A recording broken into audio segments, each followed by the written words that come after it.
From the University of North Dakota in Grand Forks, this is Studio One. Hi everyone, and welcome to Studio One. I'm Morgan Goulding. And I'm Kari Strandberg. Today on the show, women's suffrage movements in the early 20th century resulted in the first wave of feminism. We'll talk to a professor who's teaching others about equality far beyond the classroom. Also, many people enjoy stopping by the farmer's market, but it can be expensive for new vendors to get started. We'll learn how some people are getting up to sell their fresh fruits and veggies. But first, the CEO of Volkswagen's U.S. operations testified on Capitol Hill about the automaker's scandal. The CEO blamed engineers at the company for deceptive software that cheated in emissions testing. The company says that around 11 million vehicles worldwide might be affected. With more than $7 billion set aside to cover the scandal, Volkswagen will start recalling diesel cars in January. After the recent tragedy in Oregon, where 9 people have lost their lives on a campus shooting, members of the community are remembering them in their own way. People are getting tattoos that read Roseburg Strong. The High Priestess's Piercing and Tattoo Parlor has done over 70 tattoos and has raised more than $4,000. All the proceeds will go to the victims and their families. The start of college can raise many concerns for students, one of them being the cost. Now, a new and improved FAFSA may help relieve some of that stress. Recently, the Obama administration announced an easier fee application for federal student aid. Students will now be able to fill out FAFSA in October rather than January, giving them more time to see how much help they're getting. Another change is the FAFSA will require parents' tax information from the previous year. That means parents will no longer need to rush to get their taxes done in order to complete the form. But the changes only start there. There are some questions that have been eliminated overall, and so hopefully that helps students not be so intimidated. Unfortunately, prospective college students will have to wait for a while for the updated form. The new FAFSA doesn't launch until October of 2016. For years, invisibility was something of science fiction. Now it's getting closer to science fact. Researchers at the University of California, San Diego created what they call a dielectric metasurface cloak. In simpler terms, it's a super thin, non-metal material that can reflect or absorb electromagnetic waves. With this technology, objects can be coated with as little as 3 millimeters of cloth. Older techniques involved coating surfaces with material 10 times as thick. Despite limitations with the method, the material is seeing practical applications. Like the leaves on a tree, summer has fallen off the calendar. For local farmers and businesses, fall marks the harvest season, as well as an opportunity to spread their roots within the community. Living within the city limit has become a popular choice in today's age. However, it's often out-of-town features that bring people together. I come down to the farmers market every weekend in order to enjoy the produce, the people, sense of community, and just the atmosphere, the warm, the great weather at this time of year. Even small business owners like honeymaker Tamee Franck enjoy the community aspect that farmers markets bring. And so we just have a lot of fun friends here, and it's a really nice town, and we like to come back and visit it. Business, on the other hand, isn't always about making money. It's how wisely you spend it. We never bought new equipment. We buy used and then fix it up. Despite the growing popularity of markets, organizations like the North Dakota Farmers Market and Growers Association are creating incentives for more to join.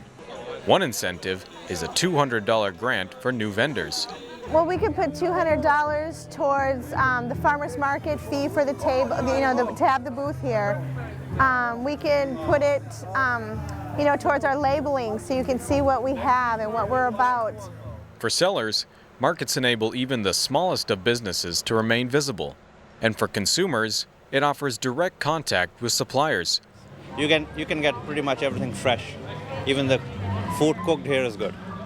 From fresh honey to one's first music lesson, and even pumpkin decorating, local markets offer novel goods and services to the community. Reporting for Studio One, I'm Avery Robb. The Agriculture Department says farmers markets in the United States have grown from 2,000 in 1994 to over 8,000 last year. And that's the news for now. Thanks, Kari. Let's go now to Emily Pogatshnik for the weather news. Emily? Thanks, Morgan. Here in the weather studio, we've been taking a look at flooding down in Columbia, South Carolina.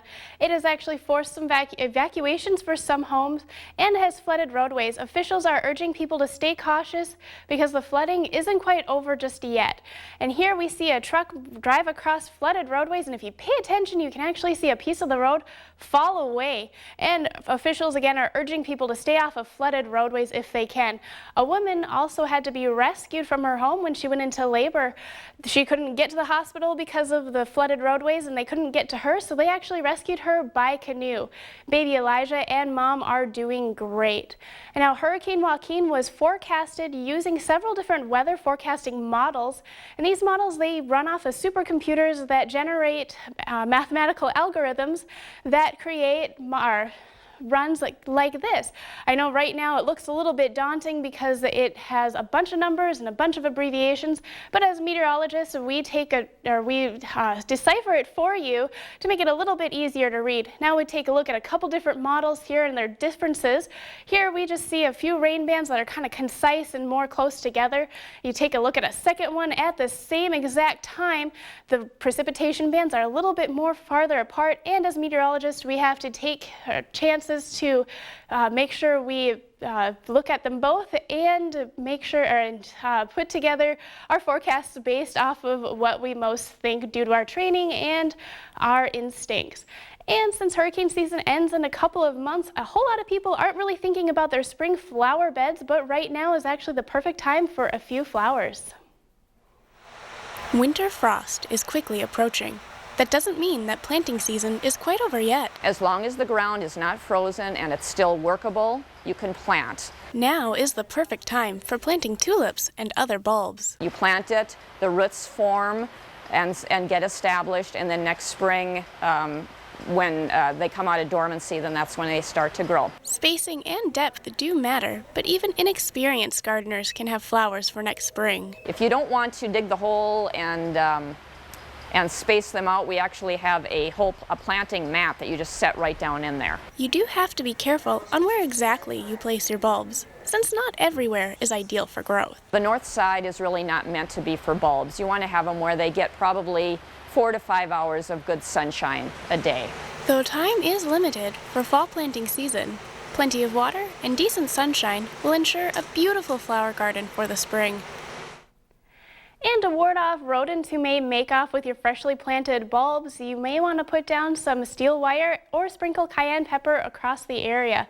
And that brings us to our weather question of the week. What was the strongest hurricane that made landfall in the United States? Was it Hurricane Katrina, Hurricane Andrew, or Hurricane Ivan, or the Labor Day hurricane? Now, Morgan, this hurricane was the third strongest hurricane in the Atlantic Ocean, and it had sustained winds of about 185 miles per hour. All right, thanks, Emily. Now let's go to Kari for the sports story of the day. Kari? Thank you, Morgan. Coaches are natural leaders for the athletes they train. Their positive impact and their influential instruction build special relationships with the team. Now, a new program is helping coaches transform boys into men. Like every team, the Central High School Knights have many goals for the season. But what sets them apart is an activity that takes place off of the gridiron. You know, if we only teach these kids the X's and O's, we're not doing our job. You know, we want to teach them to become better people after they leave our program. Central High, along with other schools in the county, implemented a program called Coaching Boys into Men, or CBIM. And the basis of it is just teaching our young men how to be respectful, and most importantly, how to be respectful towards young ladies and women. Coaching Boys into Men is used within athletic programs nationwide. A once-a-week meeting covers everything from healthy relationships and integrity to respect and personal experience. You know, we start our session out just with the bare bones, just basic conversation. Open conversation is what drives these sessions. Coach Lorenz says his athletes have taken the dialogue to a whole nother level, sooner than expected. Talked about a lot of stuff. We've talked about everything just from like respecting other people, respecting yourself, and we've gotten even deeper into it, like how you treat women off the field. The coaching staff uses examples when pro athletes were charged with domestic violence or child abuse. The goal is to show how mistakes can be costly even at a professional level. But if you can get a handful of them to understand, you know, what it is to really respect somebody and not make a mistake later on in life, it's worthwhile. What these players learn here will stick with them far beyond the final whistle. I'm Jake Ocken, reporting for Studio One. CBIM has grown from an awareness and action campaign into a violence prevention curriculum for coaches and their athletes. It originally launched as a public service announcement in 2001. And that's the sports story for today's show. Morgan, I think it's great that these coaches are putting in the extra time to make sure that their athletes are respectful on and off the field. And especially during high school, that's a really important time to do that. I agree. Thanks, Kari. At last year's MTV Music Video Awards, pop star Beyoncé devoted her 12-minute performance to the idea of feminism. Others quickly chimed in with their opinions. Next, we'll speak to a scholar who stands up for women's rights.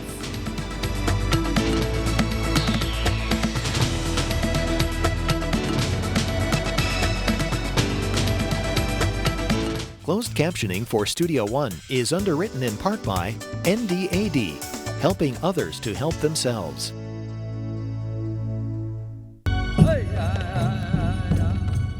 For me to go to college, it was a big step, knowing that I'm pursuing a better future for myself.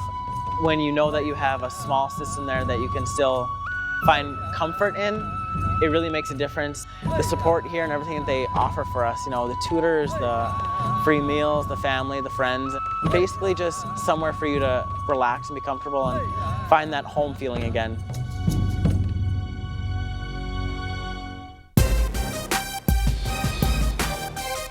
Yeah, okay, science meets imagination. Life changed by innovation. Through the future of our nation. Engineers the occupation. UND College of Engineering and Mines. Invest in your mind to stay with the times.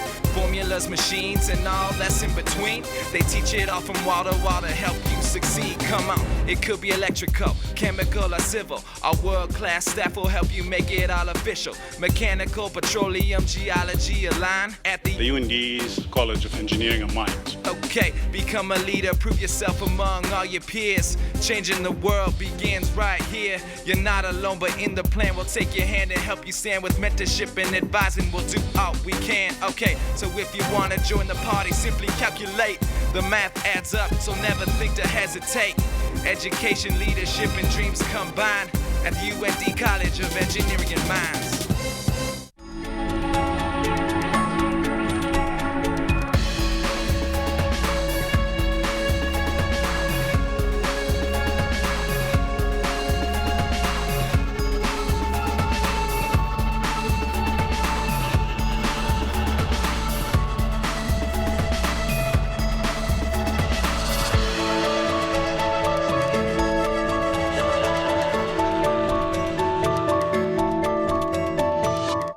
Closed captioning for Studio One is supported in part by the Listen Center, enriching the lives of people who have intellectual disabilities with choices in community recreation.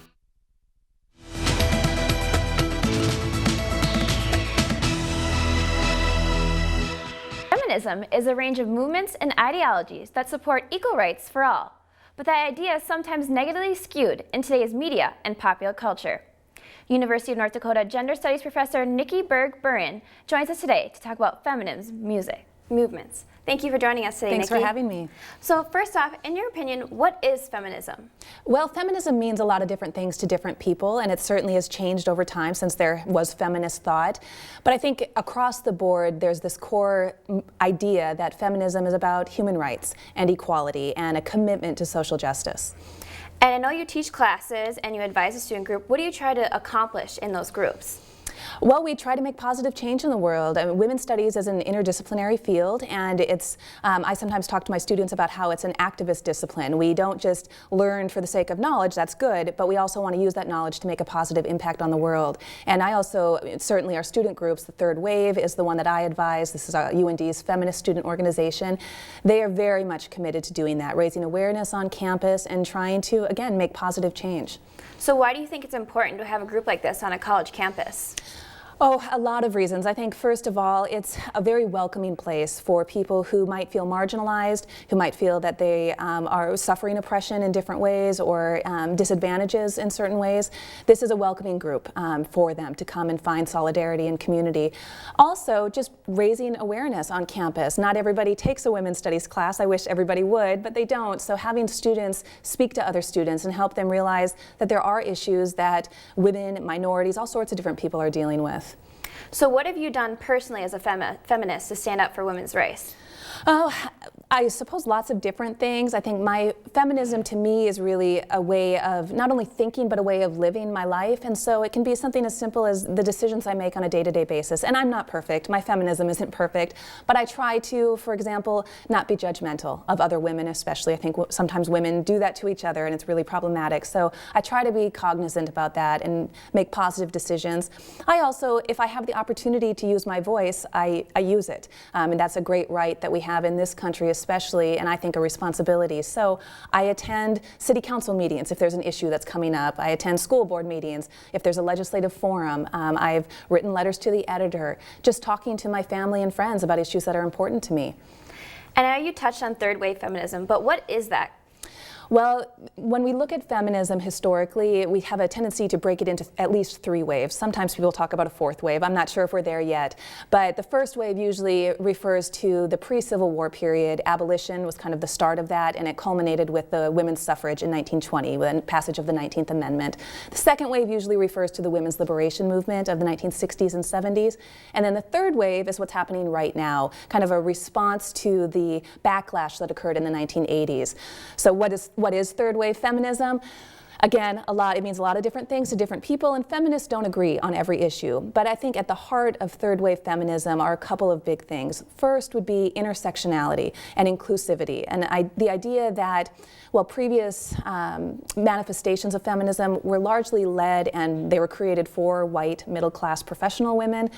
Third wave feminism is really about including everybody and understanding that not everybody comes from that perspective and they have different experiences. So third wave feminists tend to be very empathetic, trying to see the world from other people's point of view. And as a result of that, it is much more broad in terms of what they're trying to achieve. It's not just about women's rights, but it's about LGBT rights. It's about combating racism and ethnocentrism and all sorts of, Islamophobia, all sorts of different things. So I know that third wave feminism sometimes gets a bad rap. Why do you think that is? I think feminism in general gets a bad reputation probably for a couple of different reasons. One is fear. Feminism by nature tries to undermine the status quo or challenge the status quo because we see problems with the world that need to be fixed. And people are afraid of change oftentimes. Stereotypes are another problem that I think a lot of people through the media identify feminism as a movement led by angry women who hate men, and that's just not the case. There might be some feminists who identify with that characterization, but the majority of feminists are men and women, people of all different colors and faiths, who just believe in equality and social justice. So I hear oftentimes, I'm not a feminist, but I do believe in justice, I do believe in equality, and so if you believe in those things, you probably are a feminist. So what do you think is an outsider's most important thing to know about feminism if they don't know much about it? I would say that feminism is for everybody. There isn't a stereotypical feminist. It is really a movement that has space for all sorts of different ideas, for solidarity, coming together and working for good things in life, trying to make the world a better place for everybody. That's at the heart of feminism. And if someone wants to get involved, what can they do? Well, they can do a lot of the things that I talked about, just making changes in your own life and knowing that you're not going to be perfect and succeed every time, but trying to make positive decisions. You can join groups like the Third Wave and just get involved in your community. All right. Thanks so much for joining us today, Nikki. Thank you. Sometimes family farmers aren't only about dirt and seeds. Coming up, we'll see how technology is marketing crop ready for fall fun.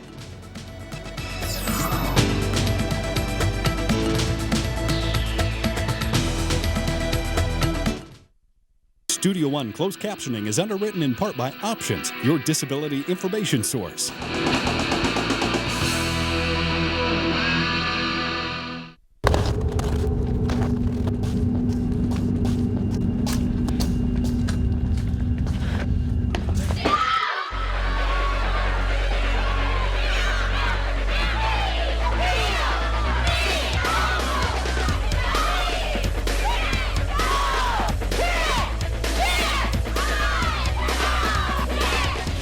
It's not the size of the woman in the fight.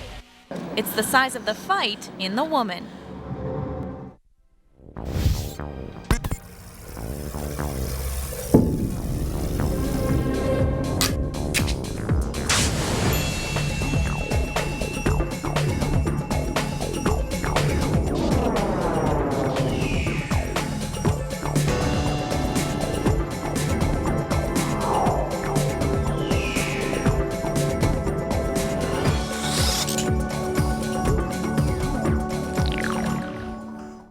North Dakota is facing challenges in healthcare delivery. The University of North Dakota School of Medicine and Health Sciences is building a place to help meet the state's healthcare needs. In addition to a new structure, we're also building interaction between healthcare professionals while building a workforce through expanding class sizes. We're inspiring our youth to engage in healthcare careers and exploring ways to reduce disease. It starts here and ends here, building a better future for North Dakota.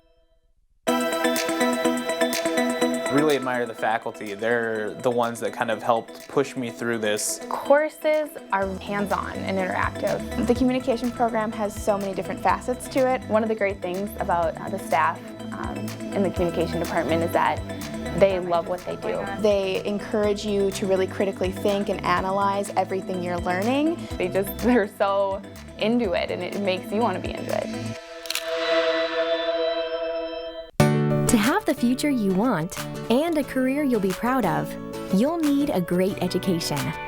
The University of North Dakota can get you there with more than 225 degree programs, preparing you for today's fastest growing, high-demand careers, like medicine and health professions, aerospace, business, engineering, and energy.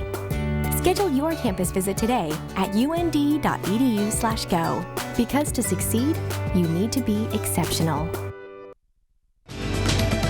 If you would like to attend a live show, go to our website at studio1.und.edu.